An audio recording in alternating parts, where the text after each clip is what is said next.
मित्रमैत्रिणी, आयुष्यामध्ये प्रत्येक गोष्ट योग्य प्रमाणात असेल ना तर छान असते. जसं की एखाद्या पदार्थामध्ये मीठ व्यवस्थित असेल तर तो पदार्थ छान लागतो.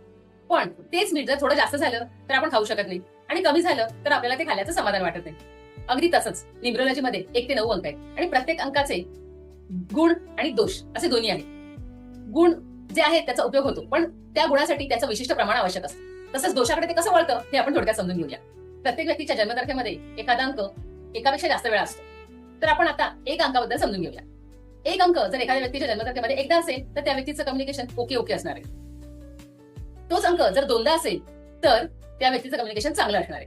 म्हणजेच काय, तो आपलं म्हणणं चांगल्या पद्धतीने पटवून देऊ शकत असणार आहे. 3 वेळा असेल, 4 वेळा असेल किंवा 5 वेळा असेल तर काय अर्थ आहे त्याचा, की त्या व्यक्तीच्या कम्युनिकेशन स्किलमध्ये थोडा आता अतिरेक झालाय. एक तर ती व्यक्ती जास्त बडबड करणारी असेल किंवा शांत असेल. दुसरं, जी व्यक्ती जास्त बोलणारी आहे त्या व्यक्तीच्या बाबतीत असं होऊ शकतं की ती एखाद वेळेस बराच वेळ चांगलं बोलत असेल, पण शेवटच्या क्षणी तिच्याकडनं असा काहीतरी शब्द निघून जाईल की समोरचा दुखावला जाईल आणि मग त्यांना त्या सगळ्या आधीच्या संभाषणावर त्यांच्या त्या पाणी फिरणार आहे आणि त्यामुळे त्यांना थोडा पश्चाताप होऊ शकतो. त्यांना स्वतःलाच कळत नाही की त्यांच्याकडनं ही चूक झालीये आणि ती इतकी सहज होऊन जाते की त्यांना ते कळत देखील नाही. म्हणूनच मला काय वाटतं, या शास्त्रामध्ये आपल्याला हे समजतं की आपले दोष कुठे कुठे वाढू शकतात किंवा कुठले कुठले दोष आहेत आणि तिकडे आपण जाणीवपूर्वक प्रयत्न केले ना तर आपण त्यातून नक्कीच बाहेर येऊ शकतो.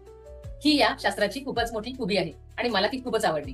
तुम्हाला खरंच तुमच्या अंकांबद्दल अधिक समजून घ्यायला आवडेल का? जरूर कळवा मला कमेंटमध्ये. धन्यवाद. लवकरच भेटू.